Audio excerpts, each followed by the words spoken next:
Thank you, Senator Kane. Senator Fischer, please. Thank you, Mr. Chairman. Thank you to our panelists that are here today.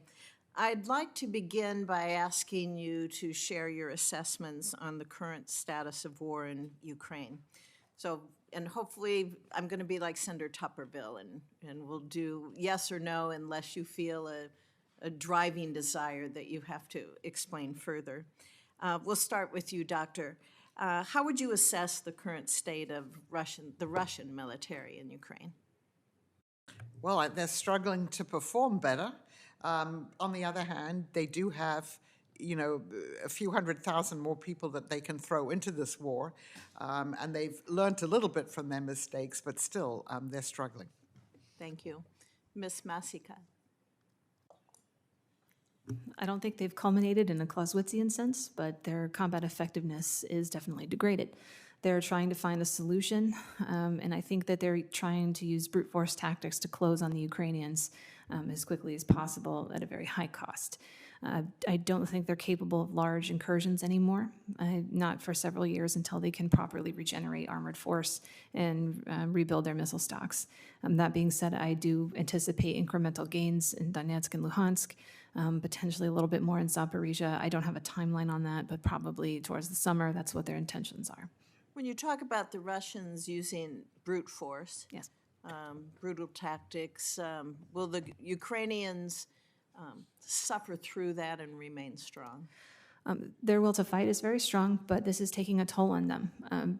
That is not only a high casualty situation for them as well, there's also a lot of psychological distress because, again, we're talking about mowing down human waves every day.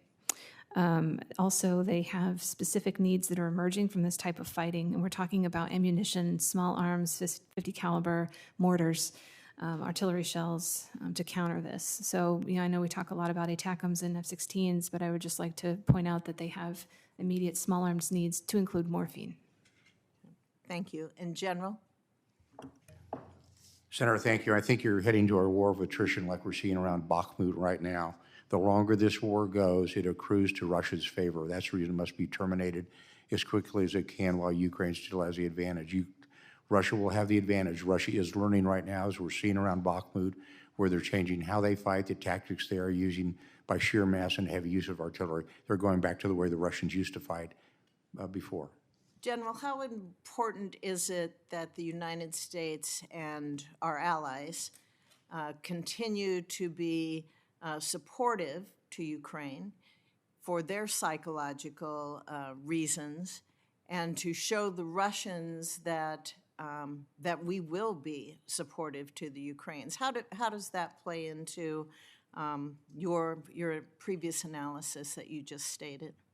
Well, I think the Ukrainians can do more. If you look what the Kiel Institute just said, and that's out of Kiel, Germany, the European Union has only committed 6% of their total stores of military stock, where the British have committed 25% of their total stock, and we're committing a lot of our stock as well. So I think when it comes down to, and referring back to Senator Kane said a minute ago, is there isn't a question about presidential leadership, not what this Congress has done, which has been enormous, but where you lead is from the top, and where those decisions are made from the top is getting the other allies to contribute more. They're not contributing what they can contribute to this fight. Ms. Masico, how would you analyze that? How important is it for Congress, for our administration, to be vocal about our support and our continued support, and also for our allies, for NATO to step up? How does that play not just on the Ukrainians, but on the Russians as well? So I was in the Pentagon in 2014, the first time Russia invaded, and I could say that the response from this government is fundamentally very different. Our intel collection prior to the war was very different. Our response is very different.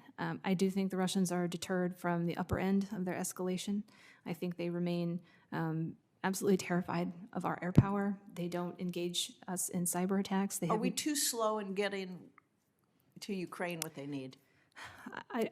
I don't have all the information, but it's my assumption that logistics to get these weapons dug out of every corner from different parts of the globe is complicated logistically. From what I understand from the outside, I don't think it's a deliberate metering of things not to give it to them. I think there's a lot that's complicated in getting it to them. I don't know how to improve the logistics. but to show our resolve in getting it there is important. I do. I do. Thank you. Dr. Stent, how would you respond? I would, it seems to me that we've been doing this incrementally, and we first of all say we're not going to send this Then we system. do. And then we do send it. And so in the end, we do the right thing, but probably some of these things could have been sent more quickly. And I think obviously what we're all awaiting now is what the outcome of this question about whether we're going to supply them with fighter jets, the F-16s, will be. Air power earlier would have prevented some of the devastation we see on their infrastructure within their own country and made them more reliant on the United States and our allies, wouldn't you say? Yes, I think so. Thank you. Thank you, Mr. Chairman. Thank you, Senator Fisher. Senator King, please. Excuse me, Senator Kelly, I'm sorry. Thank you, Mr. Chairman, and thank you, Senator King. General Kellogg, and for everybody here today, thank you for testifying. I want to follow up a little bit on Senator Fisher's questions about the aid we've given to Ukraine. As you know, the United States in this